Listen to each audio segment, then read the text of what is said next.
आपण उद्या आणि परवा सेक्शन बंद ठेवू, कारण की सगळेजण बाबासाहेबांच्या जयंतीनिमित्त बिझी असतात. तर आपण 2 दिवस बंद ठेवूया आणि सोमवारपासून पुन्हा आपण कंटिन्यू करू. आणि आपल्या मेडिटेशनला सुरुवात करण्या अगोदर धम्मदेसनीनी, भगवंतांच्या शुद्ध वाणीनी, आज बाबासाहेबांचे मला बोलायचं होतं पण मी मंडेला बोलेल. तर बाबा भगवंतांची वाणी आहे, भगवंतांच्या वाणीने आपण सुरुवात करूया 15 मिनिटाच्या व्याख्यानांनी आणि नंतर आपण मेडिटेशन करूया. नमो तस् भगवतो अरहतो सम्मा संबुद्धस्स. भगवंत म्हणतात की ज्याप्रमाणे तुम्ही पेरणार आहात त्याप्रमाणेच तुम्हाला त्याची तेच तसंच जे तुम्ही बीज पेरणार आहात तसेच धान्य तुम्हाला कापावं लागेल. आणि हे वाक्य संपूर्ण या ब्रह्मांडामध्ये भगवंतांनीच म्हटलं होतं की ज्याप्रमाणे तुम्ही पेरणार आहात त्याप्रमाणेच तुम्हाला मिळणार आहे. आणि हा निसर्गाचा नियम आहे आणि हाच धम्म आहे. धम्म म्हणजे निसर्ग, निसर्ग म्हणजे धम्म. परंतु धम्माला खूप एक टोकाला खेचलं गेलं आहे. त्यामुळे रिअल जे आहे, वर्तमान जे आहे, निसर्ग जे आहे ते सोडून देतो आपण आणि भलत्याच गोष्टीकडे पळतो. प्रत्येक गोष्ट ही धम्म म्हणजे निसर्ग, निसर्ग म्हणजे धम्म आहे. तर ही धम्मपद गाथा भगवंतांनी म्हटलेली आहे. मधुवा मज्जन्ति बालो याव पापं न पच्यति यदाच पच्यति पापं अत बालो दुःख निकच्छति. ही धम्मपालन गाथा, धम्मपद गाथा 69वी आहे.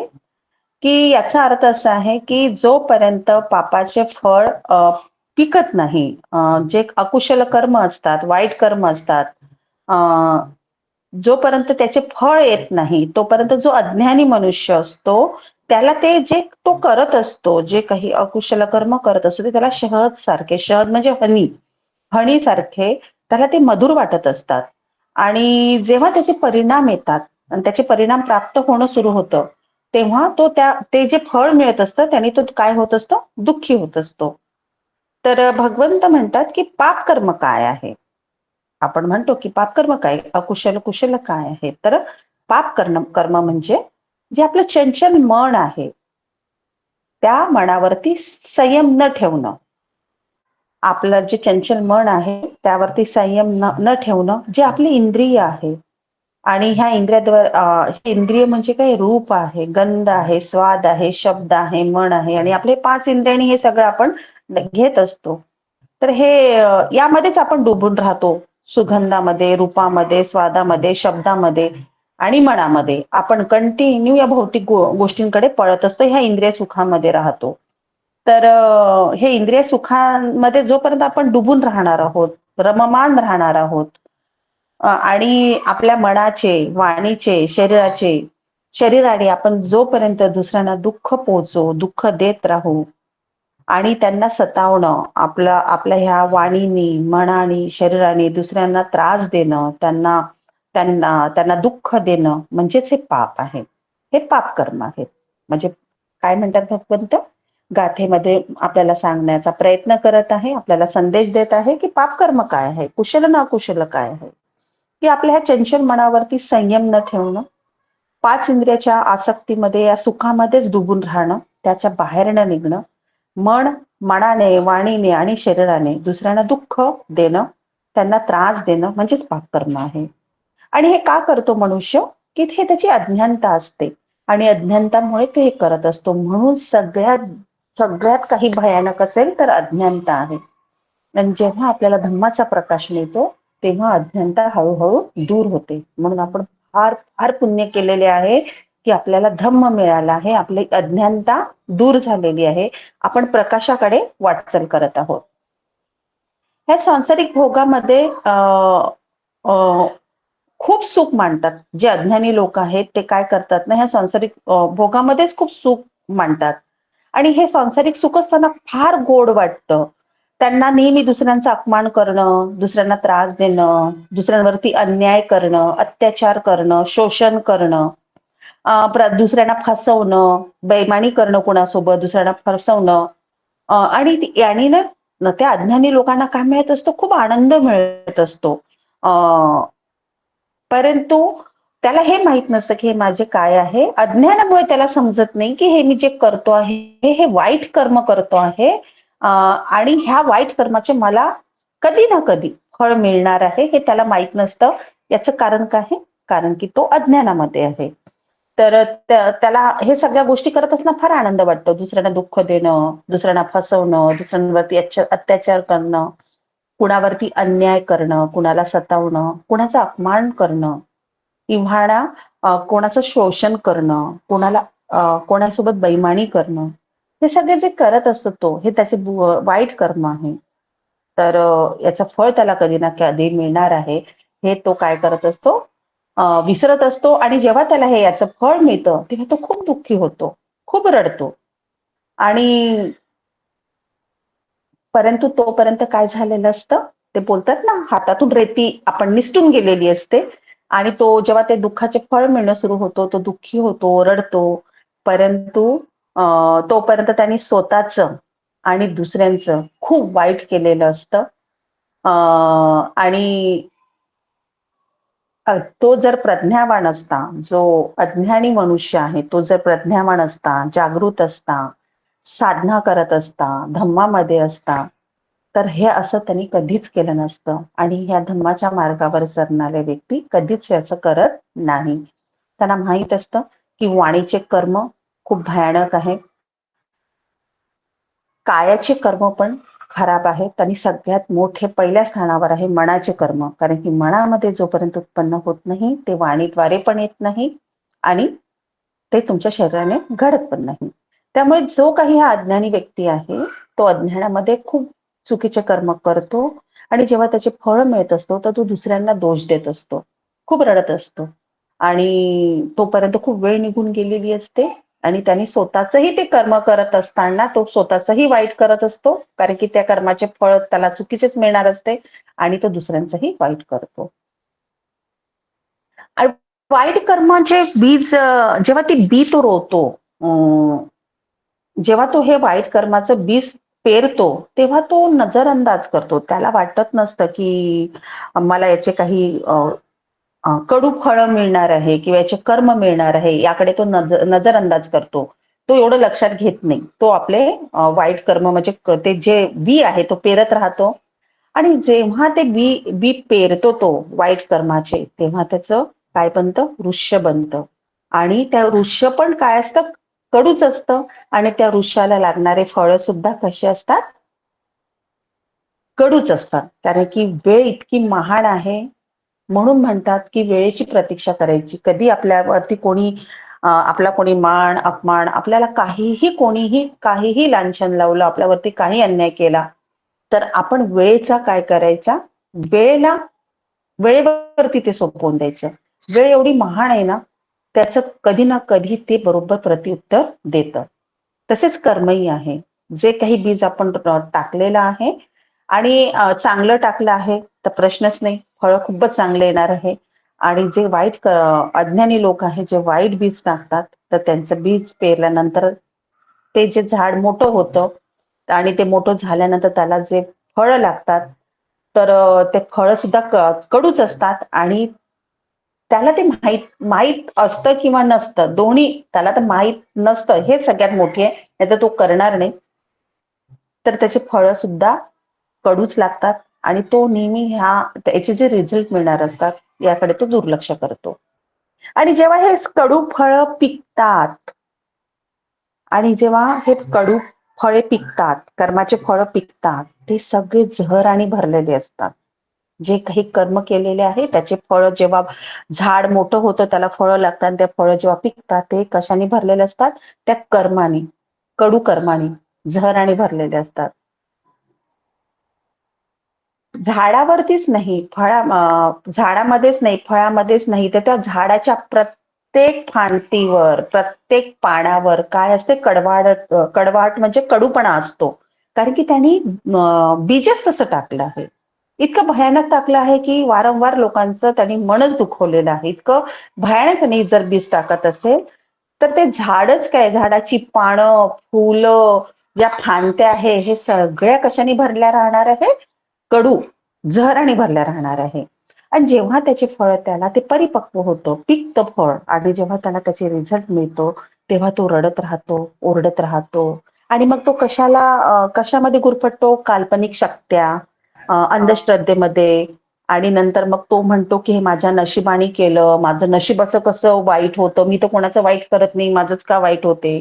मग काल्पनिक शक्त्यांमध्ये तो गुरफटतो. ह्या किस्मत म्हणजे ह्या भाग्यावरती तो दोष देतो, समाजाला दोष देतो आणि शत्रूंना कोसतो आणि दुसऱ्यांनाच तो कोसतो. तो शत्रू पण बनवतो की आणि याच्यामुळे मी असं केलं, त्याच्यामुळे असं झालं, त्याने तसं केलं, नाहीतर मी तर असा नव्हतो. आणि तो नेहमी काय करत असतो? दुसऱ्यांनाच वाईट ठरवत असतो. आणि आपले वाईट कर्म लपवण्यासाठी तो नेहमी दुसऱ्यांनाच काय देत असतो? दोष देत असतो. ऍक्च्युअली तो दोष दुसऱ्यांना देत असतो, पण तो विसरून जातो की हे बीज मीच टाकलं होतं आणि ह्या बीजाचे फळ जसं मी रोवलं होतं, जे बीज मी टाकलं होतं, जी बी मी पेरली होती, त्याचेच फळ मला आलेले आहे, हे विसरून गेलेला असतो. या पृथ्वीवरती तथागत बुद्धांनीच ही उद्घोषण केलं होतं. म्हणजे भगवंतांनीच म्हटलं आहे की जे तुम्ही पेरणार आहात तेच तुम्हाला भेटणार आहे आणि हे सनातन सत्य आहे.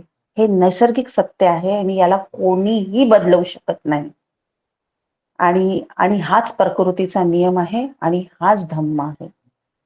आणि हे आपल्याला सर्वांनी लक्षात ठेवायचं आहे की भगवंतांनी या धम्मपद गाथेतून आपल्याला हा सांगण्याचा प्रयत्न केला आहे की तुम्ही जे पेरणार आहात तुम्हाला तेच भेटणार आहे. तेव्हा तुम्ही दुसऱ्यांना दोष देऊ नका. दुसऱ्यांवरती तो दोष टाकू नका. हे तुमच्याच कर्माचे फळ आहे, आपल्याच कर्माचे फळ आहे, फलित झालेले आहे. आणि हे फलित फळ मग आपल्याला काय देत असतात? रिझल्ट देत असतात. म्हणून भगवंत नेहमी म्हणत असतात की प्रत्येक क्षण तुम्ही तुमच्या कर्मावरती लक्ष ठेवा. प्रत्येक क्षण म्हणत असतात तुम्ही सतेज राहा आपल्या कर्मावरती. आपण पण धम्म मार्गावर चालत असताना कधी कधी आपल्या हाताने चुक्या होऊन जातात, परंतु आपल्या आपल्या कर्माकडे आपलं नेहमी लक्ष राहिलं पाहिजे की आपले जास्त कर्म वाणीचे बनतात. वाणीचे बनतात म्हणजे कसं? या वाणीने पटकन अपमान करून देणं, दुसऱ्यांना दोष देणं, आपलं मुसावादा वेरमणी हे शील जास्त प्रमाणात तुटतं आपलं. आणि आपण या मार्गावर चालत असताना कधी आपण एवढा वेळ जर आपल्या मनाला देत नसेल, या चंचल मनाला संयमित ठेवत नसेल, 5 इंद्रियांच्या सुखामध्ये जर आपण डुबलेला आहोत आणि यामुळे मनाचे, वाणीचे, शरीराचे पण आपण काय करतो आहोत? अकुशल कर्म करत आहोत, तर समजायचं की मला अजून स्वतःला खूप डेव्हलप करायचं आहे. प्रत्येक क्षण आपल्याला कळतं की माझे कर्म मी कसे बनवत आहे आणि याप्रती आपल्याला सतेज राहायचं आहे. आणि आपण जे रोवणार आहोत, आपण जे पेरणार आहोत, तेच नक्की भेटणार आहे. आणि आपण सगळेजण खूप चांगलं पेरत असतो रोज ह्या धम्माद्वारे, ह्या मेडिटेशनद्वारे आणि दिवसभर सगळे धम्म मार्गावर असल्यामुळे चांगलेच बीज पेरत असतात आणि नक्कीच आपल्या झाडांना चांगलेच फळं येणार आहे. पण त्यामध्ये पण बघायचं आहे की कुठे काही गडबड होत तर नाही आहे. हे वारंवार याच्याकरिता मी सांगत असते की एक कल्याण मैत्रीण म्हणून मी सांगत असते नेहमी की आपल्याला आपल्या कर्माप्रती खूप सजग का राहायचं आहे की कळत नाही आपल्याला, न कळतपणे आपल्या हाताने सहजतेने दूषित कर्म होऊन जातात. ते लक्षात राहत नाही. आपण सतेज राहत नाही आणि हा निसर्गाचा नियम आहे की याची फळ मिळणार आहे आपल्याला. आपले पुण्य खूप आहे तर ते थोडे धुरसट होऊन जाईल. म्हणून सांभाळायचं आहे आपल्याला. कोणाच बद्दल काही शब्द आपण वापरायचे नाही. जगाची सगळी माहिती आहे. आधी माहित नव्हतं. आपण डेव्हलप व्हायला थोडा वेळ लागतो. कारण की यामधून आपण प्रत्येक जण जातो. तुम्ही पण जात आहात, मी पण जाते आहे. प्रत्येक धम्माचा कारण अनंत नाही आहोत आपण. अनंत हो तेव्हा सगळ्या दुर्गुणातून मुक्त हो. परंतु त्या पावलावरती जाईपर्यंत आपण पडणार आहोत, झडणार आहोत, उभे होणार आहोत. परंतु पडले, झडले, काही चुकलं तर पुन्हा त्या चुक्या डबल आपल्याला करायचे नाही आहे. ते कर्म आपल्याला करायचे नाही. याप्रती आपल्याला सतेज राहायचं आहे. आणि भगवंतांना, त्रिरत्नाला हेच वंदन करूया की भगवंता, आम्ही नेहमी कुशल फळ जे बीज आहे, आम्ही कुशल कर्माचेच टाकणार. कारण की आम्हाला अंधाराकडून प्रकाशाकडे जाण्याचा मार्ग बाबासाहेबांनी दिला, तर आम्हाला प्रकाशाकडे जायचं आहे, पुन्हा अंधाराकडे यायचं नाही आहे. बाबासाहेब म्हणतात की मला बाबासाहेब म्हणतात की मला जरी मी राजनीतीमध्ये होतो, तरी पण मला राजनीतीची मला एवढी आवड नाही, जेवढी मला धम्मामध्ये रुची आहे. ते म्हणतात की निश्चित रूपाने सामाजिक ही क्रिया आहे, जो समाज बनला आहे. तो समानता, बंधुत्व, स्वतंत्रता हे जरी यांनी जरी बनलेला आहे, परंतु कोणालाही गलतफहमी पण असू शकते, कारण की खूप चुकीची धारणा असू शकते की मी जे काही संविधान बनवलं किंवा मी ज्यालाही फॉलो केलं ते फ्रान्सच्या क्रांतीमधून घेतलं, परंतु ते तसं नाही आहे. माझे फळ हे ह्या भारत मातेमध्ये जे धम्म होता, बुद्धांचा धम्म होता, भगवंतांच्या वेळेस जो धम्म होता, जी राजनीती होती आणि जे मी वाचलं आणि माझे जे गुरु आहेत तथागत बुद्ध, त्यांची शिक्षा जी आहे त्यावरूनच मी पूर्ण संविधान बनवलेलं आहे आणि त्याप्रमाणे राजनीतीमध्ये त्याचा मी समावेश केला आहे. परंतु नुसता हा धम्म राजनीतीपर्यंत लागू करणं जरुरी नाही आहे. हा धम्म प्रत्येक व्यक्तीपर्यंत पोचला पाहिजे आणि प्रत्येक व्यक्तीला या धम्माचं काय झालं पाहिजे, दर्शन झालं पाहिजे. कारण की हा एक मापदंड असा असला पाहिजे प्रत्येक समाजाचा प्रत्येक समाज म्हणजे प्रत्येक मनुष्याचा हा मापदंड असला पाहिजे की प्रत्येकाला आपलं जीवन आचरण परखायला पाहिजे, तपासायला पाहिजे. कारण की जोपर्यंत आपल्या जीवनामध्ये ज्ञान येणार नाही, आपण अज्ञानातून मुक्त होणार नाही, ज्ञान येणार नाही, विनय येणार नाही, आपल्यामध्ये शील येणार नाही, सदाचार येणार नाही, तोपर्यंत मनुष्य हा मनुष्य म्हणून कधीच घडणार नाही. आणि हे सर्वात महत्वाचं आहे. आणि बाबासाहेब पुढे म्हणतात की मनुष्य हा फक्त पोट भरण्यासाठी जिवंत नाही राहत, त्याच्याजवळ मन सुद्धा आहे. आणि मनाचे या मनाला सुद्धा विचारांची खुराक पाहिजे. खुराक म्हणजे जेवण पाहिजे. आपण बघा, आपले थॉट जास्त प्रकारात चालतात. ते थॉट अकुशल थॉट्स आपलं कुशलमध्ये कसं परिवर्तित करायचं. तर बाबासाहेब म्हणतात की मनुष्य फक्त जिवंत ह्या पोटा पाण्यावर राहत नाही, हे तर त्याचं आहेच, कारण की त्याला ऊर्जा पाहिजे तर जगायचंच आहे. परंतु त्याच्या जवळ काय आहे, मन आहे. आणि ह्या मनाला सुद्धा विचारांचं काय लागते, जेवण लागतं. आणि धम्म भगवंत काय बाबासाहेब काय म्हणतात, धम्म हे काय आहे,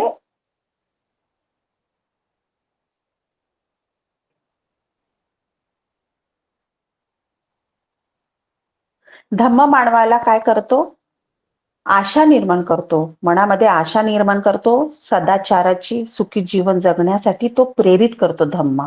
जेव्हा आपल्याला धम्म कळला तेव्हा पुष्कळ जणांचे हे रिझल्ट आहे की माझं जीवन तेच आहे, पण मी खूप सदाचाराचं जीवन जगते आहे, सुखी जीवन जगते आहे. म्हणून बाबासाहेब म्हणतात की हा धम्म असा आहे ना, तो एकदा मानवामध्ये रुजला तर तो नेहमी सदाचाराचं जीवन जगेल, सुखी जीवन जगेल. मला बाबासाहेब समोर पण म्हणतात की मला माहित आहे की तुम्हाला धम्मापेक्षा राजनीतीमध्ये जास्त इंटरेस्ट आहे, परंतु मला राजनीतीपेक्षा धम्मामध्ये जास्त रुची आहे. मी जातीभेदाला नष्ट करून, म्हणजे मी आशा करतो की ही जी संकुचित वृत्ती आपली झाली आहे याला मला त्यागाचं आहे. आणि जी जातीची वृत्ती आपल्यामध्ये आलेली आहे, या जातीचा त्या जातीचा, ह्या जातीलाच मला त्यागायचं आहे. आणि हा समाज, हा देश मला विकासाकडे घेऊन जायचा आहे, की जेणेकरून हा संपूर्ण देशातला समाज, संपूर्ण देशातले लोक मिळून मिसळून राहतील, सहयोगाने एकमेकाला घेऊन पुढे जातील. काही लोक बाबासाहेब पुढे म्हणतात पुन्हा की काही लोकांची सवय असते की जे काही मिठाई आहे, जे काही गोड आहे, ते स्वतःच खायचं. दुसऱ्यांपर्यंत जायचं नाही. स्वार्थी भावना असतं, की जे भेटलं आहे ते माझ्यापर्यंत राहील. ते दुसऱ्यांपर्यंत जाणार नाही. परंतु हा जो धम्म माझ्यापर्यंत आला, ही अनमोल मिठाई माझ्याजवळ आली आहे, ते ही माझ्यापुरती नाही. मी ही सर्वांमध्ये वाटून दिलेली आहे. आणि माझं शेष जीवन जे आहे, माझं जे उरलेलं आयुष्य आहे, ते मी पूर्ण धम्म प्रचाराला लावून देणार आहे. आणि मी हा प्रेम, करुणा, मैत्रीचा संदेश घराघरामध्ये घेऊन जाणार आहे. आणि बाबासाहेब पुढे म्हणतात, की मी बुद्धांच्या मार्गाला पसंत करतो. कारण या मार्ग भगवंतांच्या धम्मामध्ये प्रज्ञा आहे, करुणा आहे, समता आहे. हे तिन्ही सिद्धांत भगवंतांच्या धम्मामध्ये आहे. आणि हे तिन्ही सिद्धांत बाबा भगवंतांच्या नंतर कोणाही धम्मामध्ये नाही, कोणाही जवळ नाही. कारण की हा धम्म तर्क, विज्ञान, विवेक याची शिक्षण देतो आपल्याला. आणि तो आपल्याला प्रत्येक गोष्टीला अंध होऊन स्वीकारायला सांगत नाही. आपल्याला तर्क करायला लावतो. आणि आपली विवेक आपल्याला जागृत करायला लावतो. आपलं विज्ञान जागृत करायला लावतो. आणि नंतरच हा धम्म म्हणतो, पुढे तुम्ही त्याला स्वीकारा. प्रत्येक स्वातंत्र्य हे आपल्यावरती दिलेलं आहे धम्माने, बुद्धांच्या धम्माने.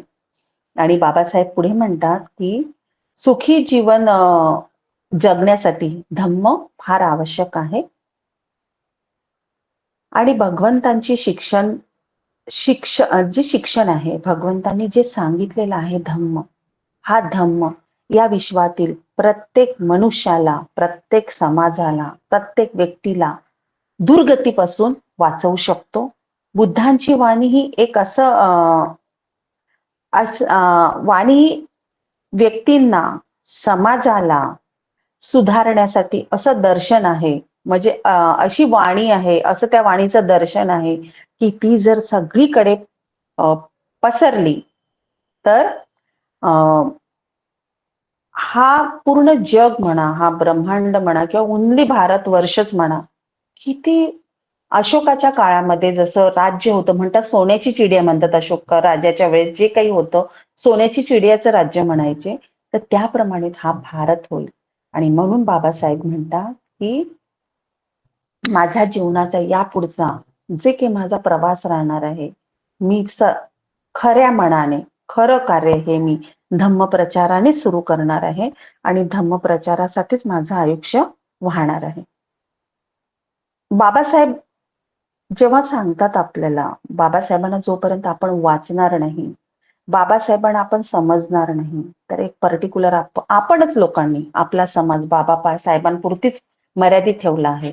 परंतु बाबासाहेबांचे विचार नव्हतेच. बाबासाहेबांचे ओपन विचार होते. त्यांनी कधीही समाजाला एक समाजापुरती बांधून ठेवायचं नव्हतं. त्यांना भारत में बुद्ध करायचा होता. तर समाज तर येतच नाही. त्यांचे हे विचार आपण बघितले आहे, की ते म्हणतात, की मला अ, ह्या जाती धर्मातूनच नष्ट करायचंय आणि मला जरी राजनीतीमध्ये मी हा संविधानामध्ये जरी बुद्ध धम्म टाकला, तर तेवढ्यापुरती मला राजकारणामध्ये तो मर्यादित ठेवायचा नाही. तो मला लोकांपर्यंत पोहोचवायचा आहे. जर 14 एप्रिल आपण खूप धूमधडाक्यात करतो, तर मला हे माझं पर्सनली मत आहे. प्रत्येकाचं मत असू शकत नाही, कारण की त्यांच्याप्रती जर कृतज्ञता, त्यांचं कार्य जर आपल्याला पुढे घेऊन जायचं आहे, तर ऑर्केस्ट्रा करून, त्यांच्या खूप मोठ्या-मोठ्या रॅली करून आणि नको त्या वृत्तीला लोकांना त्रास होईल असे कार्य करून बाबासाहेबांचा बुद्धमय भारत होणार नाही. तर आपल्याला बुद्धांचं कार्य जसं बाबासाहेबांचं मन होतं, बाबासाहेबांची इच्छा होती, की मला असं कार्य करायचं आहे. मला आपल्या समाजाला बाहेर काढण्यासाठी त्यांनी राजकारणामध्ये गेले होते.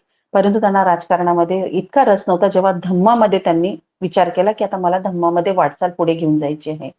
आणि आज आपण बघतो, खूप काही बदललेलं आहे. राजकारणाचे चेहरे पण बदलले आहे. त्यांच्याच घराण्यातले लोकांचे पण चेहरे बदलले आहेत. तर तो आपला मुद्दा नाही आहे. परंतु एक बाबासाहेबांची मी कृतज्ञता आहे. त्यांच्यामुळे आज मला समाजामध्ये राहण्याचा हक्क आहे. मला प्रत्येक लोकशाही मिळाली आहे. मला जगण्याचा हक्क मिळाला आहे. मनुष्य म्हणून जगण्याचा हक्क मिळाला आहे. तर त्यांच्याप्रती जर कृतज्ञता ठेवायची आहे, तर पहिले आपल्याला जाती ह्या दूर करावं लागेल. कोणत्याही जातीला काही बोलायचं नाही. प्रत्येक मनुष्याकडे बघताना हा फक्त मनुष्य आहे, हा सुद्धा याच्यामध्ये सुद्धा बुद्धांचं बीज आहे. या दृष्टिकोन आपल्याला वाढवायचा आहे. आपला बाबासाहेबांना आपल्या जातीपुरती ठेवायचं नाही आणि हा धम्म आपल्यामध्येही रुजवायचा आहे आणि इतरांपर्यंतही पोचवायचा आहे. तीच खरी बाबासाहेबांना मानवंदना होईल. तीच खरी बाबासाहेबांची जयंती होईल. मी इथेच थांबते. बाबासाहेबांप्रती हे विचार माझे स्वतःचे आहे. त्यामुळे कोणीही कोणावरही हे लादलेले नाही आहे. प्रत्येक जण आपापल्या विचारांचा स्वतः मालिक आहे. आणि मी हे छोटेसे व्याख्यान इथे समाप्त करते. साधू साधू साधू. साधू साधू साधू.